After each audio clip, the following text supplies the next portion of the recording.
Assalamualaikum warahmatullahi wabarakatuh. Di sini kami dari kelompok 5 ingin mempresentasikan hasil dari diskusi kami yang berjudul Utang Dagang dan Utang yang Tidak Dicatat, yang beranggotakan saya sendiri, Gita Putriani Nasution, saya Vila Wulandari, saya Niko Ardiansyah. Selanjutnya kami akan membahas tentang kekuatan-kekuatan pengawasan intern. Nah, kekuatan-kekuatan pengawasan intern terdapat di nomor 1, yaitu apakah perusahaan menggunakan sistem voucher. Kekuatannya adalah pencatatan perusahaan menggunakan sistem voucher. Pengujian substantif yang dapat ditempuh adalah vouching. Terdapat di nomor 2 juga adalah apakah voucher-voucher tersebut memperoleh persetujuan dari pejabat tertentu sebelum dibayar.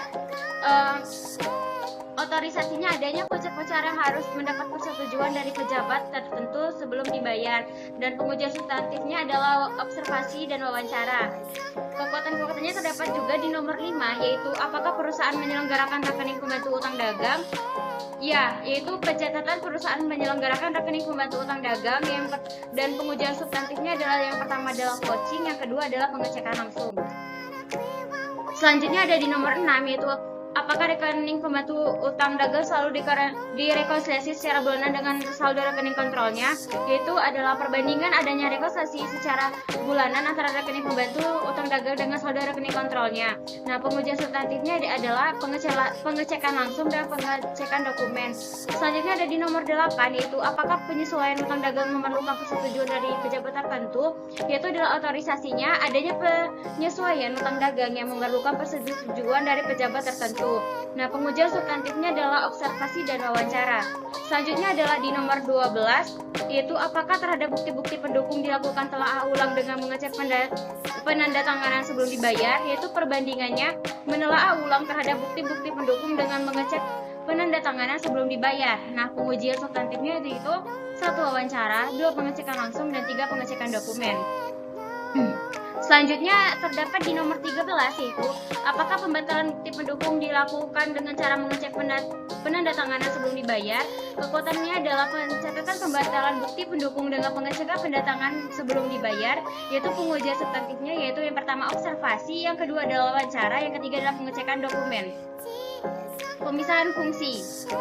Adanya yang nomor 14 adalah apakah cek diposkan langsung oleh pihak yang mendatangani cek tersebut dan tidak dikembalikan ke pembuat cek. Kekuatan-kekuatannya adalah pemisahan fungsi. Adanya pemisahan fungsi antara pihak yang menandatangani cek dan pihak membuat cek.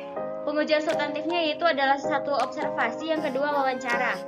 Selanjutnya terdapat kelemahan-kelemahan di pengawasan intern terdapat di nomor 3, yaitu adakah pejabat tertentu melakukan telaah ulang distribusi debit untuk voucher supaya dapat dilakukan pencatatan secara tepat?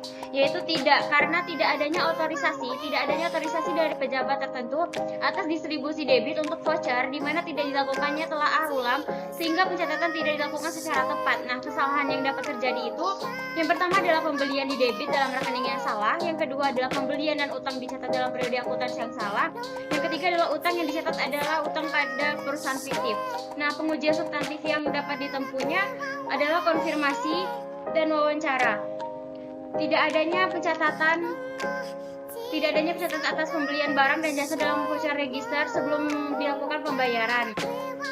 Nah, yang pertama, pembelian dan utang dicatat dalam periode akuntansi yang salah, pembelian dicatat dalam rekening yang salah, dan yang ketiga adalah utang yang belum dibayar.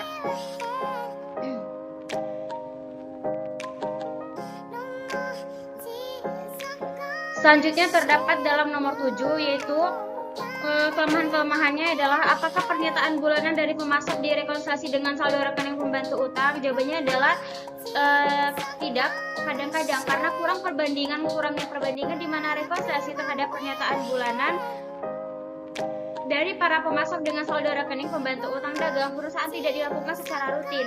Nah, kesalahan yang dapat terjadi itu adalah utang dagang dicatat dengan jumlah yang salah. Nah, yang kedua adalah jumlah barang yang dicatat pemasok tidak sesuai dengan jumlah barang yang diterima. Nah, pengujian substantif yang dapat ditempuh yang pertama adalah rekalkulasi, yang kedua adalah vouching, dan ketiga adalah penelusuran. Nah, yang kesembilan adalah apakah semua faktur yang diterima dari pemasok selalu dicek kesesuaian harga perkalian kejualan dan termin? Jawabannya adalah tidak. Nah, tidak adanya perbandingan dari kesesuaian harga, perkalian, perjumlahan termin yang dilakukan perusahaan atas faktur yang diterima dari pemasok. Kesalahan yang dapat terjadi yang pertama adalah pembelian dan utang dicatat dalam jumlah yang salah. Yang kedua adalah kesalahan atau jumlah pembayaran kepada pemasok. Nah, pengujian substantif yang dapat ditempuh yang pertama adalah rekalkulasi, yang kedua adalah vouching, yang ketiga adalah penelusuran.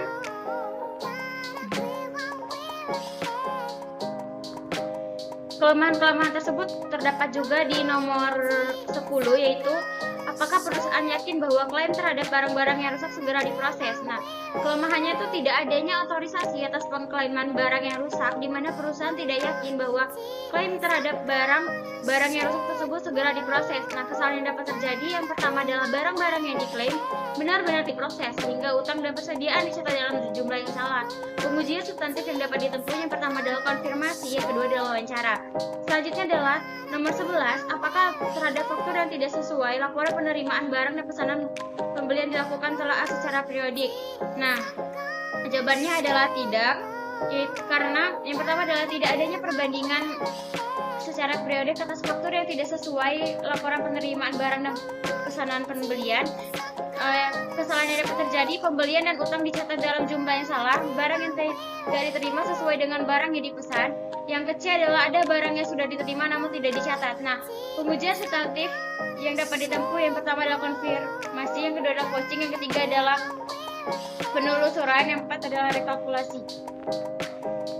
Baik, selanjutnya saya akan menjelaskan tentang utang dagang yang dibuat oleh klien. Hasil dari bisa kalian lihat di layar, itu hasil dari CV Kartika itu ada di G4 buku 4 halaman 45. Itu hasil dari di buku G4 buku 4 itu hasil CV Kartika itu hasilnya 90.296.000 dikurangi dengan di buku 1 tabel 7 halaman 48 CV Kartika 66.336.000, hasilnya 24.960.000. Dan di PT Cendana Putri itu ada di buku 4 G6.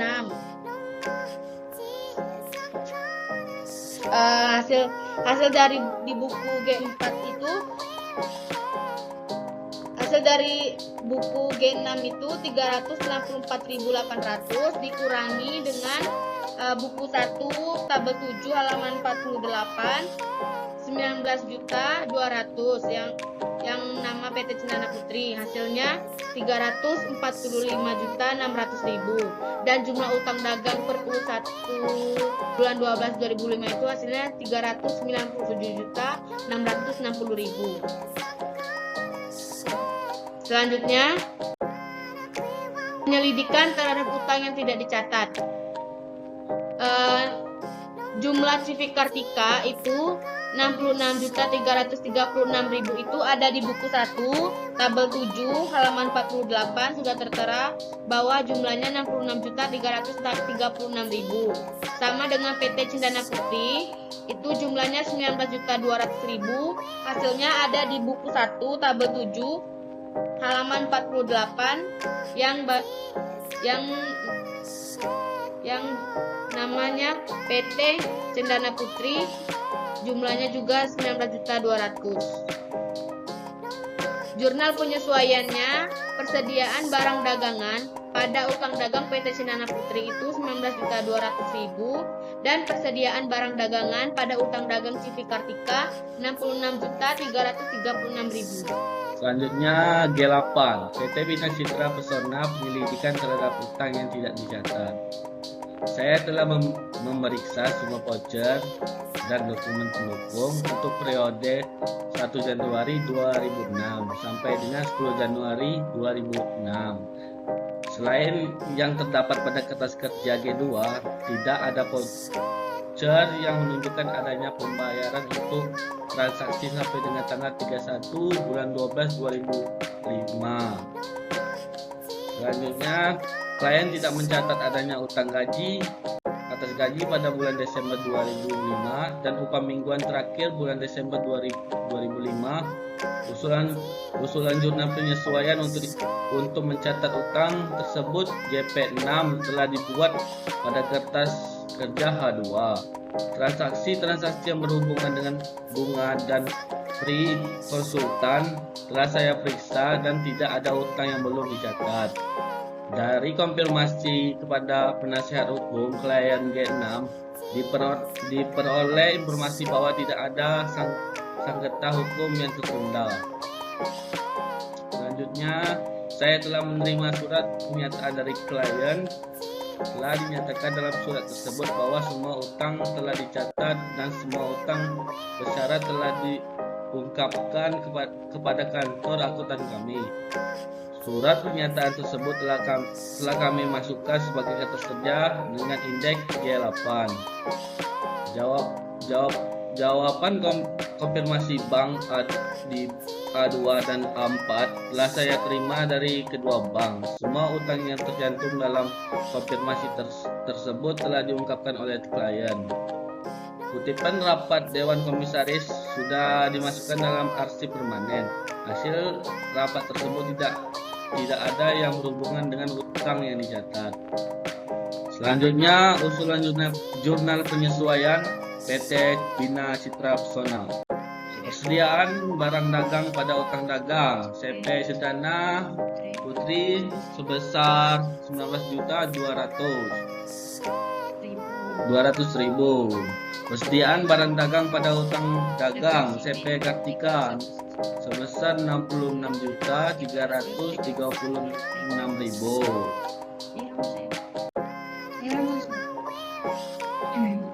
Baiklah, itu saja presentasi dari kelompok kami. Bila ada salah kami mohon maaf. Wassalamualaikum warahmatullahi wabarakatuh.